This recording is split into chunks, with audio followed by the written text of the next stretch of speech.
Olá, esses são os Diálogos Luso-Atlânticos. Eu sou o Rui Badaró, estou com o João Massano. Conversamos daqui do Brasil e de lá, de Lisboa. Tudo bom, João, contigo? Tudo bom, Rui. E contigo também? Tudo aí bem pelo Brasil? Por aqui, tudo em ordem. Inverno no Brasil, verão na Europa. Certo, João? Aqui, Ótimo, temperatura sim. na casa dos seus 12 graus. Aqui estamos com 27. Ah, pois eu gostaria de estar aí, não sei você aqui. João, hoje eu gostaria de fazer a seguinte pergunta para ti. Considerando todos os nossos diálogos luso-atlânticos e todas as temáticas que já enfrentamos tanto no podcast quanto no YouTube, eu gostaria de saber se você poderia nos destacar algo na última semana relacionado a todos os nossos programas, aquilo que temos discutidos. Como está a sociedade nos dias atuais?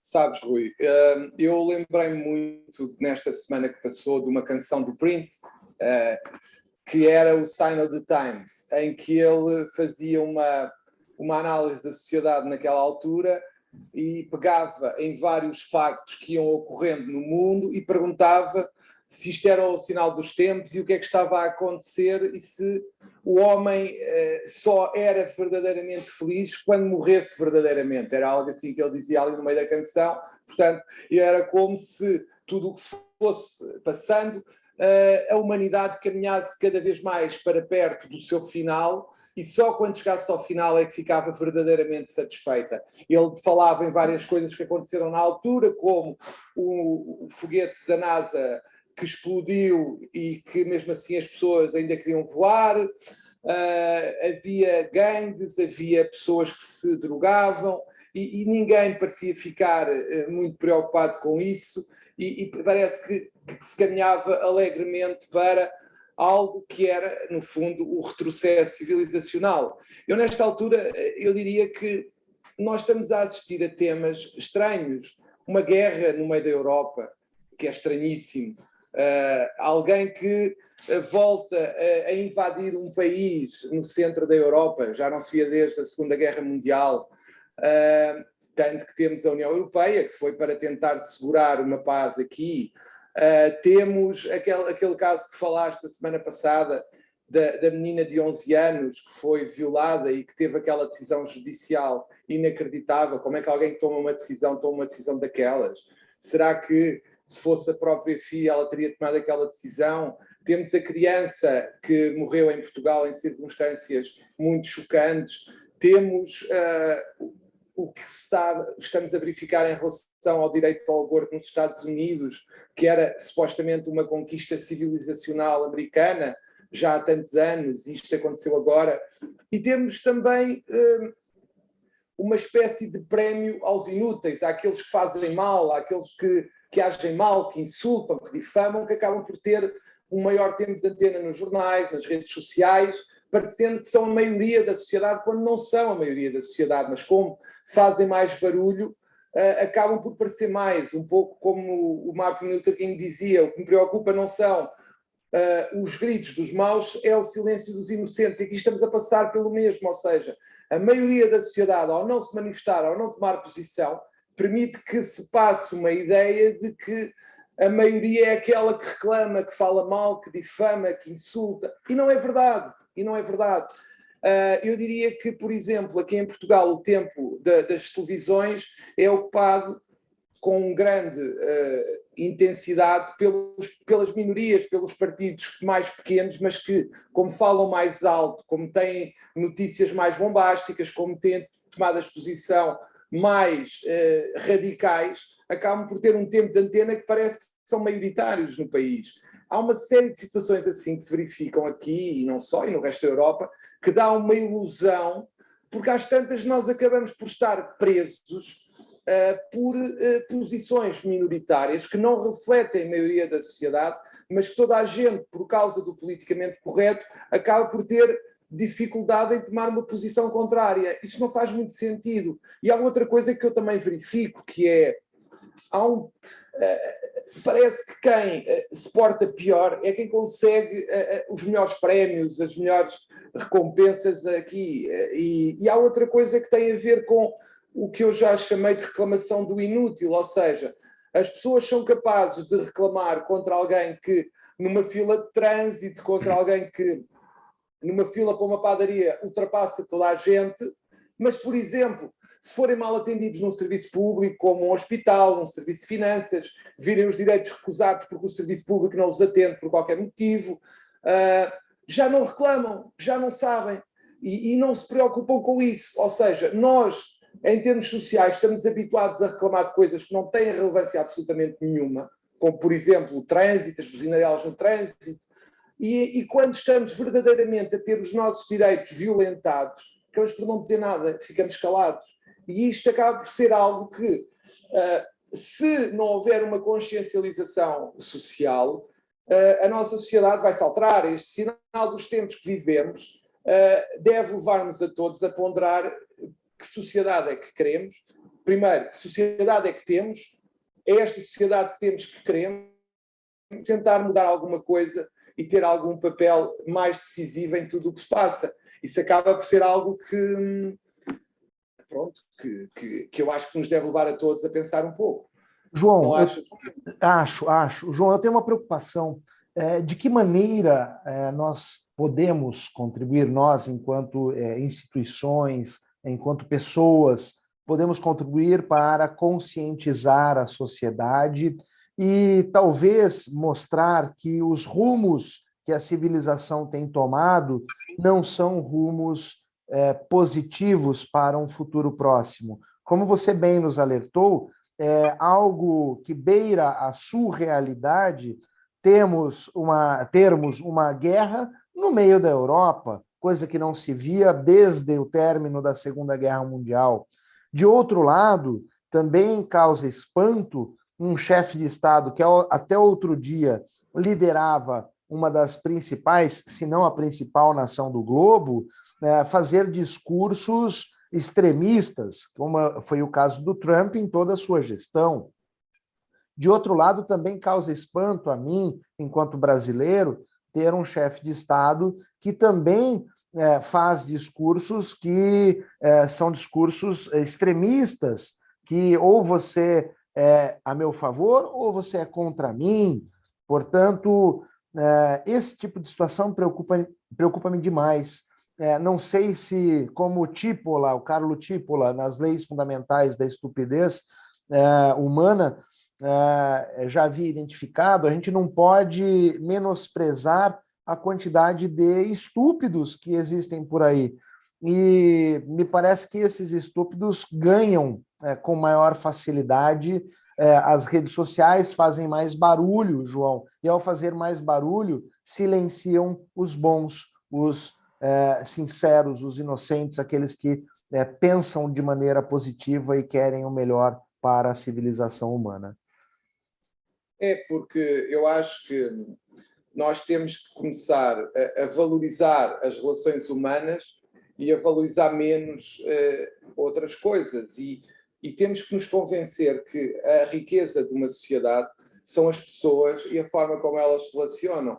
A partir do momento em que deixa de haver qualquer ligação social entre as pessoas, eu diria que os passos para a desagregação social são muitos e que podem conduzir a uma sociedade sem ética, sem valores, sem bases que agreguem essa sociedade.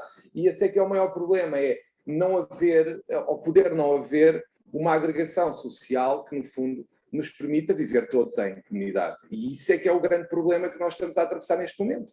E que, quando tu tens crimes chocantes, quando tu tens falta de consciência social em decisões judiciais, quando tu tens guerras, quando tu tens uma sociedade que não conhece os seus direitos, não quer conhecer, e tens um poder político que não cultiva os direitos e o seu exercício, a própria sociedade em si acaba por estar em risco, porque ninguém pode achar que uma sociedade sobrevive sem o mínimo de relacionamento social entre as pessoas, sem o mínimo de cola entre as pessoas, que no fundo acaba por ser a ética. É a ética, mesmo que não se chame ética, é o mínimo de boa educação, de bom relacionamento que tem que haver entre as pessoas, para que não andemos aqui todos, desculpa a expressão, à pancada no meio da rua. Eu tenho que respeitar o próximo, tu também, porque senão às tantas apetece-me agora passar à mesma altura que outro, ele não respeita, começamos todos à pancada. Não pode ser. Isto é a justiça privada, isto é o fim do direito, é o fim do ordenamento jurídico e do ordenamento social. E se não houver um retrocesso rápido, eu diria que há muitas coisas que se podem agudizar. Os movimentos extremistas ganham cada vez maior influência. Basta olhar, por exemplo, aqui no centro da Europa, para as dificuldades que França está a ter junto a Paris, em que as comunidades que se criam não se chegam a integrar, por isso vivem como comunidades autónomas num espaço comum da sociedade francesa, e depois, naturalmente, basta o mínimo episódio para que aquilo se torne um barril de pólvora, exploda. E esse é o grande problema que nós vivemos. Temos claramente em Paris um exemplo do que não pode acontecer, porque criar grupos dentro de um grupo maior que é a sociedade, inevitavelmente vai haver alturas em que os grupos se vão chocar, em que vão chocar uns com os outros e provocar uma desagregação social. Pois, esta é uma situação extremamente complicada. E complicada, João, porque você bem colocou a ética como amálgama, como a cola para a vida em sociedade. Realmente não é possível que todos nós saiamos às ruas e façamos tudo que tenhamos vontade, o que passa em nossa cabeça, de qualquer jeito, a qualquer momento. Aliás, nesse sentido, as redes sociais, a internet, ainda, João, é terra de ninguém, entendo. Por mais que, ainda bem, surjam regulações, como o Regulamento Geral de Proteção de Dados, a Lei Geral de Proteção de Dados no Brasil, o marco da internet que nós tivemos aqui no Brasil, e já existem diversas regulamentações na União Europeia. Ainda assim, parece-me que o World Wide Web é terra de ninguém. E por ser terra de ninguém, as pessoas pensam que por estarem atrás de um telefone celular, de um computador ou outro equipamento digital, podem simplesmente fazer o que quiserem, falar o que quiserem, ofenderem as pessoas, externarem posições que são absurdas e que jamais essas pessoas fariam isso se estivessem no tete-a-tete, olhando umas às outras. Isso me preocupa demais, porque de forma coletiva, uma situação dessa, como você bem expôs, é um barril de pólvora. Um barril de pólvora que a qualquer momento poderá explodir. E nós estamos chegando no limite desta situação, no ponto de estresse, e muito provavelmente veremos situações piores nos próximos anos, João. Ora, outra coisa que também aconteceu, que também é exemplo do que estás a referir das redes sociais. Nós temos uma pessoa em Portugal que deu uma entrevista, que tem uma empresa grande em Portugal e no mundo, e que numa entrevista diz claramente que não é o diretor da Prozis. Eu ouvi a entrevista, ele acabou por dizer que o mercado dele é tão grande que ele nem precisa de Portugal, e se Portugal não gosta dele, ele também não se preocupa muito, e ele vive cá. Repare, as pessoas acham que podem dizer tudo e que são frontais. Isto não é ser frontal, isto não é nada ser frontal, é dizer que não querem saber do que as outras pessoas pensam e não querem mesmo saber, porque são tão grandes que Portugal torna-se pequeno, e quando se existe para alguém que vende produtos, eu acho que é perigosíssimo em termos sociais.